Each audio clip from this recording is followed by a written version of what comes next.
Friends, आज का जो टॉपिक है वो प्राचीन इतिहास से है। तो फर्स्ट क्वेश्चन है, सिंधु घाटी सभ्यता के निम्नलिखित स्थानों में से कौन सा स्थान सिंधु नदी के किनारे पर स्थित है? तो इसका राइट आंसर मोहनजादड़ो होगा।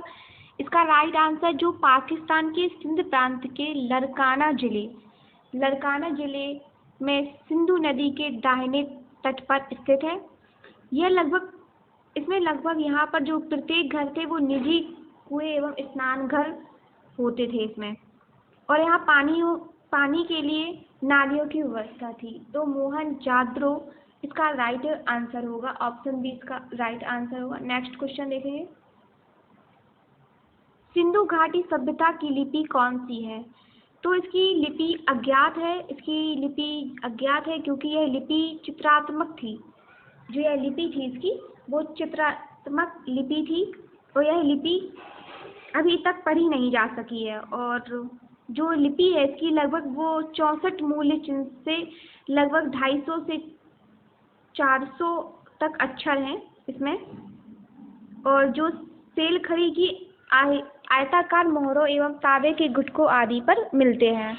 नेक्स्ट क्वेश्चन देखेंगे, अज्ञात इसका राइट आंसर है। नेक्स्ट क्वेश्चन देखेंगे, मोहनजादड़ो का स्थानीय नाम था। तो मोहनजादड़ो का स्थानीय नाम मृतकों का टीला इसका राइट आंसर होगा, क्योंकि इसकी खोज सर्वप्रथम 1922 में रखालदास बैनर्जी ने की थी, और इसका पुरातत्व महत्व की ओर ध्यान आकर्षित किया था।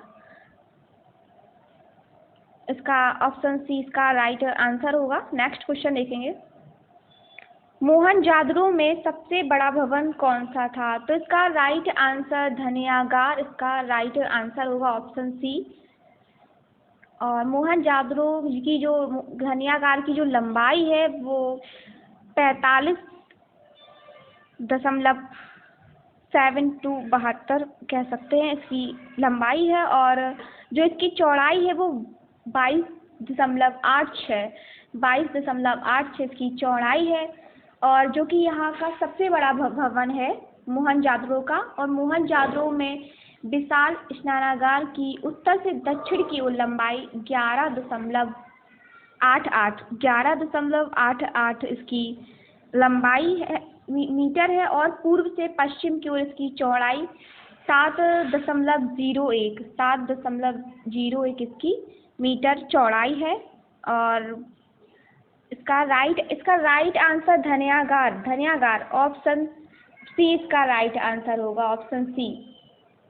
नेक्स्ट क्वेश्चन देखेंगे, वैदिक आर्यों का प्रमुख भोजन था। तो वैदिक आर्यों का प्रमुख भोजन दूध और उसके उत्पाद, कहने का मतलब है दूध से बने हुए जितने उसके उत्पाद हैं वो इनका मुख्य भोजन था। जैसे घी है, दूध है, पनीर है, ये सारे इनके प्रमुख भोजन थे। और ऋग्वेद में भी ये चावल और इसका नमक का कोई यहाँ पे उल्लेख नहीं हुआ है इस काल में।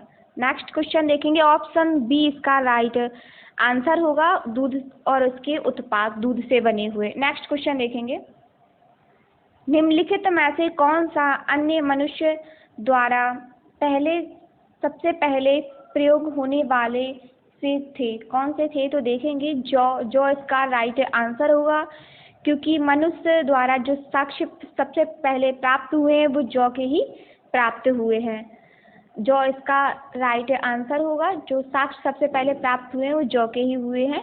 नेक्स्ट क्वेश्चन देखेंगे, वैदिक लोगों द्वारा किस धातु का प्रयोग सबसे पहले किया गया था? तो ऑप्शन डी इसका राइट आंसर होगा। ऑप्शन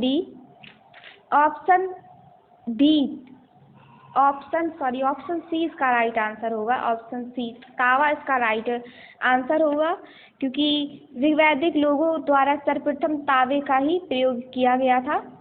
और ऋग्वेद में आयस्क नामक धातु का उल्लेख हुआ है, किंतु इसकी पहचान संदिग्ध है, कोई कह नहीं सकते। कुछ विद्वानों ने इसे तावा या कांसा लोहा बनाते हैं, और किंतु जो लोग हैं उन्हें लोहे से भी परिचित नहीं थे। तो ऑप्शन सी इसका राइट आंसर होगा। नेक्स्ट क्वेश्चन देखेंगे, वेद शब्द का अर्थ। तो वेद शब्द का अर्थ ज्ञान से है। ज्ञान ऑप्शन ए इसका राइट आंसर होगा। नेक्स्ट क्वेश्चन देखेंगे, किन 3 वेदों को संयुक्त रूप से वेद त्रयी कहा गया है? तो इसका राइट आंसर होगा ऋग्वेद, सामवेद और यजुर्वेद को वेद त्रयी कहा गया है। इन सभी को त्रयी कहा गया है इसको। और नेक्स्ट क्वेश्चन देखेंगे, गौतम बुद्ध का जन्म स्थान किसके द्वारा अंकित किया जाता है? तो इसका राइट आंसर अशोक मौर्य का युमनिंदेही स्तंभ इसका राइट आंसर होगा। और इसका राज्याभिषेक 19 वर्ष में लुम्बिनी ग्राम में हुआ था और उन्होंने पत्थर की दीवार बनवाई थी। और भगवान बुद्ध का जन्म भी 563 ईसा पूर्व हुआ था। लुम्बिनी ग्राम का भूमि कर घटा कर 1/8वां भाग कर दिया गया था। नेक्स्ट क्वेश्चन देखेंगे, ऑप्शन ए इसका राइट आंसर है। नेक्स्ट क्वेश्चन देखेंगे, बुद्ध किस वंश से संबंधित है? तो बुद्ध का राइट आंसर होगा शाक्य धर्म से संबंधित है बुद्ध जी का, क्योंकि इनका जन्म कपिलवस्तु में लुम्बिनी में शाक्य मुखिया सुधोधन के यहाँ उनका जन्म हुआ था।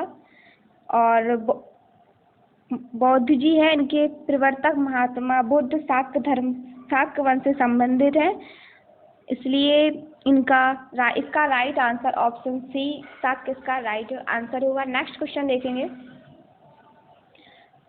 भारत में जैन धर्म का संस्थापक कौन था? तो इसका right answer option B Mahavir इसका राइट आंसर होगा। महावीर स्वामी इसका राइट आंसर होगा। भारत में जैन धर्म के जो पहले तीर्थकर हैं वो ऋषभदेव हैं या आदिनाथ कह सकते हैं। इनका प्रथम उल्लेख ऋग्वेद में 22वें तीर्थकर अष्टनेमी के साथ मिलता है। और जैन धर्म का जो वास्तविक संस्थापक है 24वें तीर्थकर वो महावीर स्वामी जी को माना गया है। तो ऑप्शन बी इसका राइट आंसर होगा। नेक्स्ट क्वेश्चन देखेंगे, जैन धर्म का पहला तीर्थकर किसे माना गया है? तो इसका right answer option Mahavir Swami इसका राइट आंसर होगा, जो कि जैन धर्म के वास्तविक संस्थापक 24वें तीर्थकर कह सकते हैं महावीर स्वामी जी को माना गया है। नेक्स्ट क्वेश्चन देखेंगे, वर्धमान महावीर ने परिनिर्वाण कहाँ प्राप्त किया?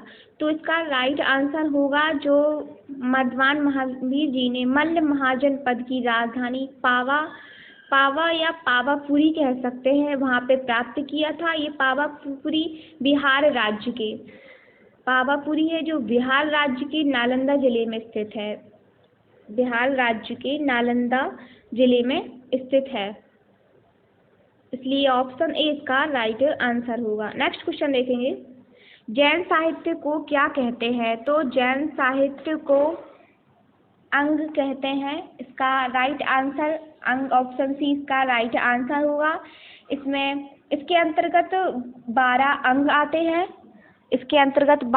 आते हैं।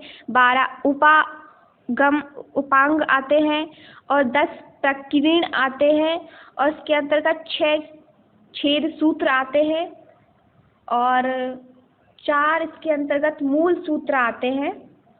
और बौद्ध साहित्य को त्रिपिटक भी कहा जाता है, त्रिपिटक भी इसको कहा जाता है बौद्ध साहित्य को। इसलिए इसका राइट आंसर ऑप्शन बी इसका ऑप्शन सी इसका राइट आंसर होगा। नेक्स्ट क्वेश्चन देखेंगे, अशोक की प्रशासनिक नीति से भारी परिवर्तन किस घटना से आया? तो इसका राइट आंसर कलिंग के युद्ध से आया था। कलिंग के युद्ध की घटना से भारी परिवर्तन आया है। और कलिंग के युद्ध के बाद अशोक द्वारा भेरी घोष की नीति का त्याग कर धर्म घोष की नीति को अपनाया गया था। भेरी घोष की नीति को त्याग कर धर्म घोष की नीति को अपनाया गया था, इसलिए ऑप्शन बी इसका राइट आंसर होगा। नेक्स्ट क्वेश्चन देखेंगे, निम्नलिखित में से वह व्यक्ति कौन है जिसका नाम देवा नाम प्रियदर्शी था। तो ऑप्शन मौर्य राजा अशोक इसका राइट आंसर होगा। मौर्य राजा अशोक जिन्हें जिन्हें देवनामदर्शी प्रिय की उपाधि से संबोधित किया गया था, और इनके जो लेख हैं उसका नाम अशोक से मिलता है, और पुराणों में भी अशोक वर्धन इसे इन्हें कहा जाता था, इसलिए इसका राइट आंसर मौर्य राजा अशोक इसका राइट आंसर होगा।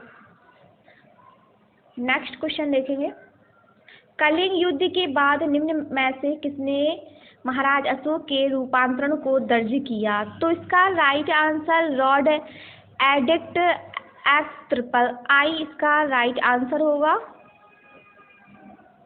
जो 13वें शिलालेख के कलिंग युद्ध के संदर्भ में जो साक्ष्य इनके मिले हैं, और अशोक का जो राज अभिषेक है वो 8वें वर्ष मतलब कह सकते हैं 261 ईसा पूर्व से घटित हुई है, और कलिंग युद्ध में से पीड़ा पर दुख या पश्चात में से व्यक्त किया गया है। यह त्याग की घोषणा और इसमें की गई थी। नेक्स्ट क्वेश्चन देखेंगे, अशोक के शिलालेख किस लिपि में खुदे हुए हैं? तो इसका राइट आंसर ब्राह्मी इसका राइट आंसर होगा, जिसमें अशोक के जो महाविलेखों में सहस्त्रगढ़ी एवं मानसेवरा के अभिलेख मिले हैं, और इसके अलावा सभी शिलालेख, लघु शिलालेख, स्तंभ शिलालेख और ब्राह्मी लिपि में उत्कीर्ण है। नेक्स्ट क्वेश्चन देखेंगे,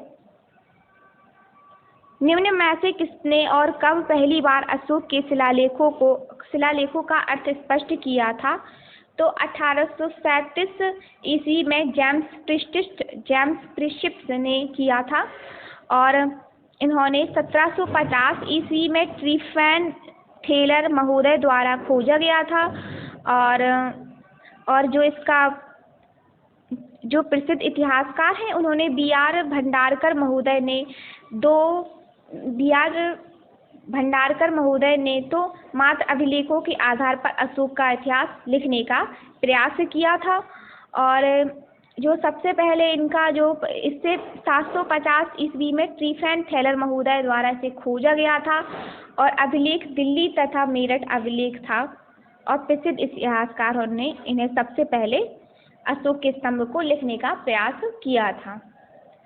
तो इसका right answer James Priestley option D इसका 1837 इसका राइट आंसर होगा। नेक्स्ट क्वेश्चन देखेंगे, किस प्रसिद्ध शासक को शिलालेख का जनक कहा जाता है? तो इसका राइट आंसर अशोक इसका राइट आंसर होगा।